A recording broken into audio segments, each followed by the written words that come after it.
Hello, मैं सांखू टुडू, जिला सरायकेला खरसावां झारखंड से। मैं डिवाइन फिजियोथेरेपी के बारे में यूट्यूब में देखा। मुझे स्पाइन में एक्चुअली प्रॉब्लम था L3, L4 और L4, L5 में, जिसके चलते मुझे बैठने में, खड़े होने में बहुत ज़्यादा दर्द महसूस होता।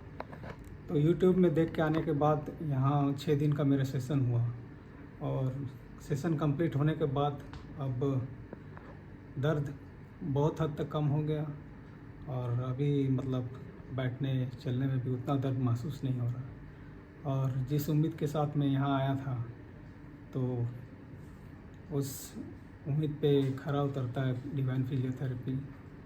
और मैं रिकमेंड करूँगा कि अगर किसी को भी इस तरह का, मेरी तरह किसी को स्पाइन का प्रॉब्लम है, तो या वो बेझिझक आ सकते हैं।